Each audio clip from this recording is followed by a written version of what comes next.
বিনা খরচে অপারেশন করে এক শিশুকে বড় সড় রোগের হাত থেকে বাঁচালেন বিশিষ্ট দন্ত চিকিৎসক ডক্টর সুমিত কুমার সাহা। মধ্যমগ্রাম দোলতলার বাসিন্দা। বছর 11-র আকাশ মণ্ডলের ছেলেবেলা থেকেই দাঁত নিয়ে সমস্যা। বয়স বাড়ার সঙ্গে সঙ্গে বিভিন্ন চিকিৎসকের পরামর্শ নিলে জানা যায় দুধের দাঁতে সংক্রমণ বেড়েই চলেছে। দাঁতে ব্যথা অনুভব করায় আকাশকে নিয়ে তার পরিবার স্থানীয় এক চিকিৎসকের কাছে যান। সেই চিকিৎসক জানান সংক্রমণ এতটাই গুরুতর যে অপারেশন করতে হবে, তার খরচ বিপুল। আকাশের বাবা পেশায় চা বিক্রেতা, খরচ সাধ্যের বাইরে হওয়ায় এতদিন স্থগিত ছিল তার অপারেশন। পরবর্তীতে স্থানীয় সূত্রে ডাক্তার সুমিত কুমার সাহার পরিচয় পেলেন তিনি। আকাশকে তার কাছে নিয়ে যাওয়ায় সিদ্ধান্ত নেয় পরিবার। চিকিৎসক সুমিত কুমার সাহা আকাশকে দেখেন। প্রয়োজনীয় বিভিন্ন পরীক্ষা নিরীক্ষার পর দ্রুত অপারেশন করার পরামর্শ দেন তিনি। আকাশের বাবা আর্থিক প্রতিকূলতা জানার পর ডক্টর সুমিত কুমার সাহা সম্পূর্ণ বিনামূল্যে নিজ উদ্যোগে এই অপারেশন সম্পন্ন করেন।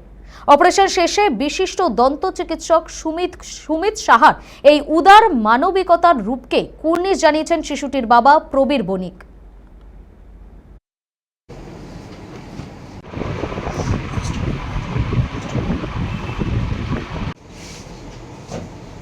কী বলবো, উনি তো অ্যাকচুয়াল ভগবান একটা রূপ নিয়ে সামনে এলেন।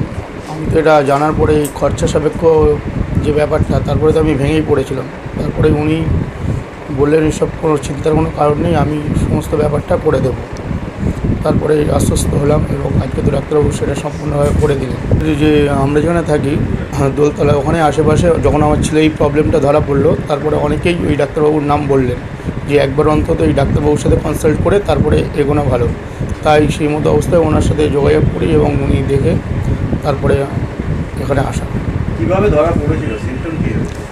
ওর তো ছোটোবেলা থেকেই দাঁতের প্রবলেম ছিল। দাঁতটা ভেঙে যাওয়ারতে ওর যন্ত্রণা হলো, তুলতে গেছিলাম, তারপরেই এক্সরে করে এই ব্যাপারটা সামনে এলো। কোথায় কোথায় গেছি? আমি ওই আমাদের ওখানেই লোকাল একজন ভালো ডাক্তারবাবু, উনি ওনার কাছে দেখাচ্ছিলাম। উনি তারপরে এটা দেখে বললেন এটা একটু অপারেশন করবার ব্যাপার আছে, তো এটা একটু বড় কোনো ডাক্তারবাবুকে দিয়ে এটাকে করানো। না, একেবারেই ক্ষতির বিষয় নেই, কারণ আর্থিক বিষয়টা পুরোটাই আপেক্ষিক। আমি কতটা টাকা উপার্জন করব সেটা কিন্তু তার কোনো টার্গেট নেই যে আমাকে এতটা করতেই হবে। আর ডাক্তারি পেশাটা অন্যান্য পেশার থেকে সবসময়ই আমরা কিন্তু আলাদা চোখে দেখি এবং মানুষও সেটা দেখেন। তো সে কথাকে মাথায় রেখি এটা তো আমাদের সেবা করাটাই কাজ, তার বিনিময়ে হয়তো আমরাও কিছু উপার্জন করি, যাতে করে কিন্তু ডাক্তারিকে কখনো ব্যবসার পণ্য ভাবা উচিত নয় বা ব্যবসায়িক মুনাফা লাভের জন্য করা উচিত নয়। যেটা আমাদের খরচ বা যেটার জন্য আমাদের প্রফেশনাল যেটুকুনি আমাদের ফিস হওয়া দরকার, সেটাই সকলের ক্ষেত্রেই এটা মেনটেন করা উচিত। তাহলে অনেক গরিব মানুষও কিন্তু তারা কিন্তু বিনা চিকিৎসায় মারা যাবে না।